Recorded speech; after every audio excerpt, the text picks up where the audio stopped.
Assalamualaikum warahmatullahi wabarakatuh. Perkenalkan, nama saya Cindy An-Nura Firdausi dengan NIM 8597999973. Di video ini saya akan mensimulasikan pembelajaran terpadu di sekolah dasar kelas 4 dengan tema air sumber kehidupan. Assalamualaikum warahmatullahi wabarakatuh anak-anak ibu. Selamat pagi semuanya. Bagaimana kabar kalian hari ini? Alhamdulillah, ibu senang mendengarnya. Semoga kita diberikan kesehatan kepada Allah Subhanahu wa Ta'ala. Baik anak-anak, sebelum kita memulai pelajaran hari ini, marilah kita berdoa menurut agama dan kepercayaannya masing-masing. Berdoa dimulai. Berdoa selesai. Baik anak-anak, sebelum mulai belajar, ayo kita nyanyikan lagu Lihat Kebunku. Tahu kan lagunya? Mari semuanya berdiri dan kita bernyanyi secara bersama-sama ya. Lihat kebunku penuh dengan bunga. Wah, suaranya luar biasa. Nah, anak-anak, coba perhatikan di lagu tadi disebutkan bunga, tanaman, dan kebun. Menurut kalian, apa sih yang dibutuhkan tanaman itu agar dapat tumbuh subur dan sehat?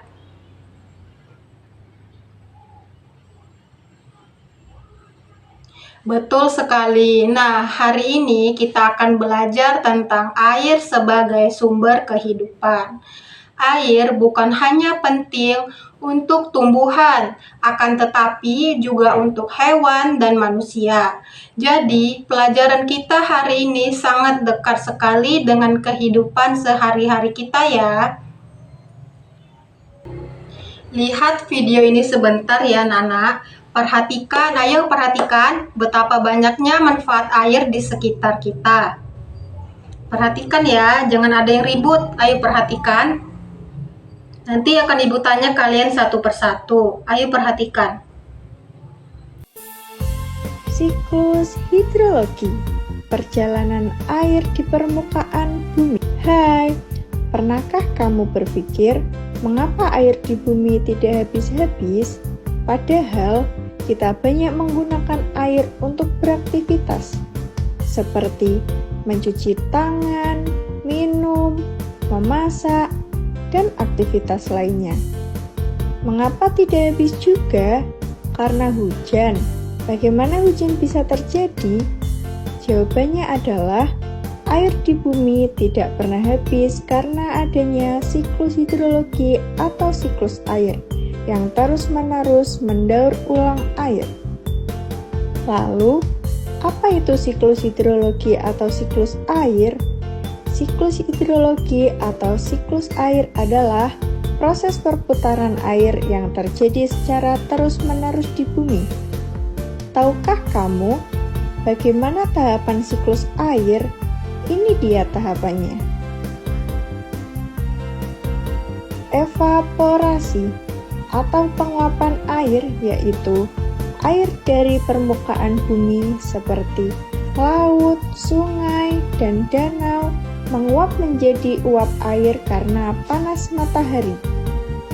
Transpirasi, tumbuhan melepaskan uap air ke atmosfer melalui proses transpirasi. Kondensasi, uap air di atmosfer mendingin dan berubah menjadi titik-titik air kecil. Presipitasi atau hujan, yaitu titik-titik air di awan bergabung dan jatuh ke bumi sebagai hujan salju atau hujan es. Infiltrasi, sebagian air hujan meresap ke dalam tanah dan menjadi air tanah. Yang terakhir yaitu runoff atau limpasan, yaitu sebagian air hujan mengalir di permukaan bumi dan kembali ke sungai, danau, atau laut. Faktor-faktor yang mempengaruhi siklus hidrologi yaitu energi matahari, suhu, keberadaan tumbuhan, dan gravitasi. Siklus hidrologi memastikan bahwa jumlah air di bumi tetap konstan. Air terus-menerus didaur ulang melalui proses-proses tersebut, sehingga tidak pernah benar-benar hilang. Meskipun air dapat berpindah dari satu tempat ke tempat lain, jumlah totalnya tetap sama. Sudah paham kan apa yang dimaksud siklus air? Melalui siklus air, kita tahu tentang perjalanan air di permukaan bumi. Nah, anak-anak, setelah kalian tadi menonton video yang Ibu tampilkan, kita jadi tahu ya betapa pentingnya air bagi kehidupan. Hari ini kita akan belajar 3 hal yang penting. Yang pertama, menggali informasi penting dari teks bacaan tentang manfaat air. Yang kedua, menjelaskan perubahan wujud air dalam kehidupan kita sehari-hari. Dan yang ketiga, menyebutkan contoh kegiatan ekonomi apa sih yang memanfaatkan air.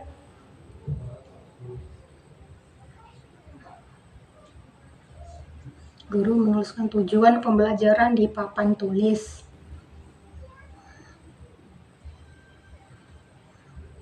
Kalau kalian sudah siap belajar, ayo kita mulai dengan semangat ya. Jangan ada yang malas. Mari kita bersama-sama belajar pada pagi hari ini dengan semangat.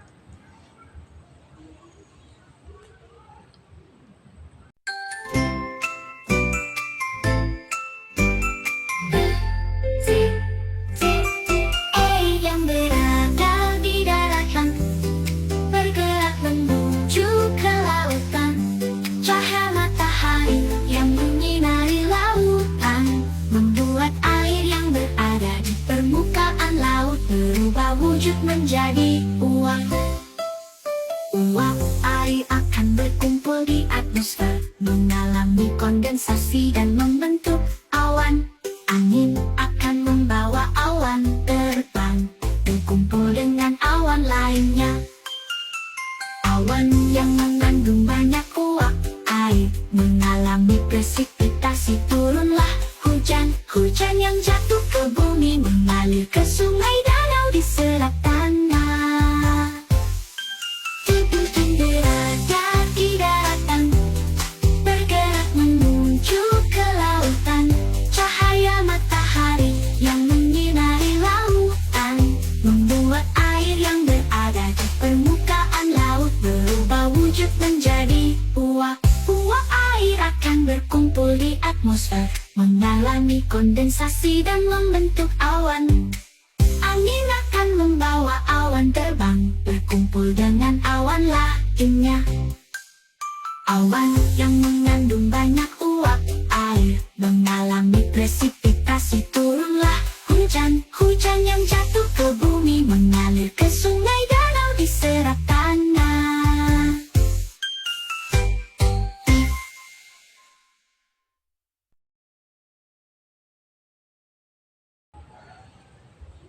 Ayo Nana, sekarang perhatikan teks bacaan yang ada di LKS kalian ya. Tadi kan sudah Ibu berikan.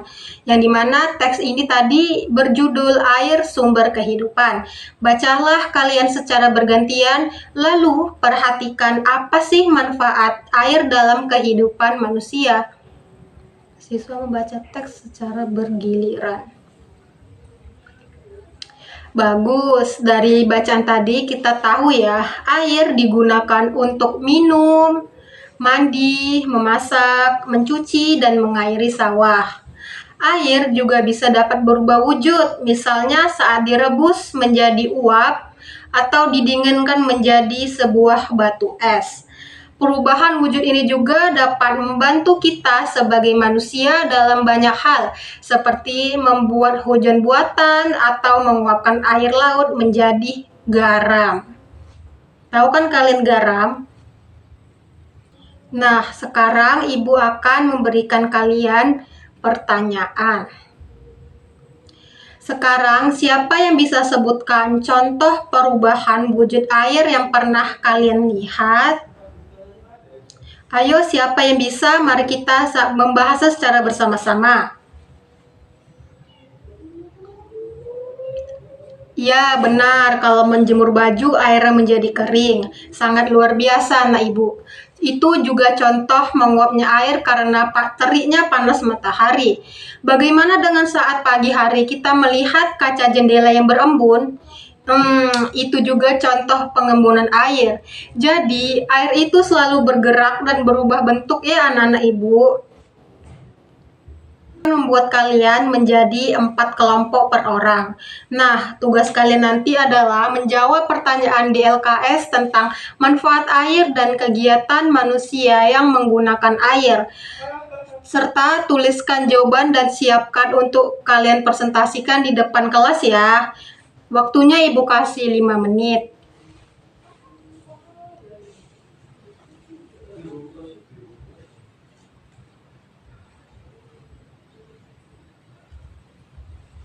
Nah, bagus nih kelompok 1 sudah menuliskan air untuk mencuci dan memasak. Kelompok 2 juga bagus, tapi coba kalian tambahkan juga ya kegiatan pertaniannya. Ingat, kerjasama dan saling bantu teman satu kelompok dapat meringankan pekerjaan kelompok kita. Baik anak-anak ibu, kalian kan sudah berdiskusi tadi. Nah, sekarang ibu mau kalian satu kelompok itu perwakilan satu untuk maju mempresentasikan hasil diskusi kalian di depan kelas ya. Air bermanfaat untuk mandi, mencuci, memasak, dan menyiram tanaman. Kegiatan ekonomi yang memanfaatkan air misalnya pertanian dan laundry. Nah, bagus sekali anak ibu. Nah, bagus sekali. Semua kelompok hebat hari ini. Kalian juga sudah paham ya bahwa air sangat penting bagi kehidupan dan ekonomi di masyarakat sekitar kita, apalagi di kehidupan kita sehari-hari ya anak-anak ibu. Dapat juga kalian pahami ya bagaimana air sangat penting bagi kehidupan kita, apalagi air itu adalah sumber kehidupan. Nah, sebelum kita akhiri pelajaran kita hari ini, mari kita tinjau kembali apa yang sudah kita pelajari. Coba sebutkan 3 hal penting tentang air hari ini. Ayo, siapa yang bisa menjawab? Silahkan. Ya, silahkan. Air penting bagi semua makhluk hidup. Air penting bagi semua makhluk hidup. Air bisa berubah wujud. Air digunakan untuk kegiatan ekonomi.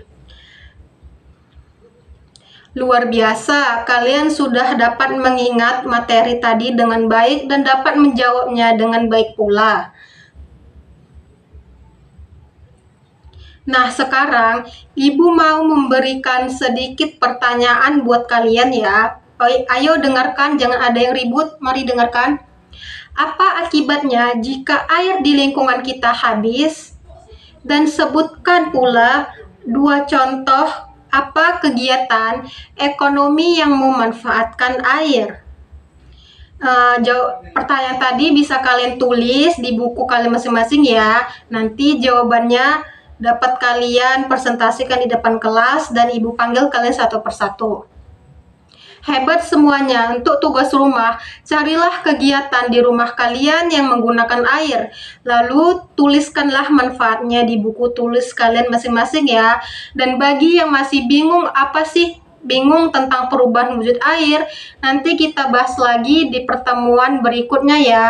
Nanti kita bahas secara bersama-sama dan mendalami materi ini. Yang bagi yang tidak mengerti bisa tanyakan kepada Ibu. Sebelum kita akhiri, siapa yang mau memimpin doa penutup pelajaran hari ini? Iya, kamu Ucup, ayo silahkan.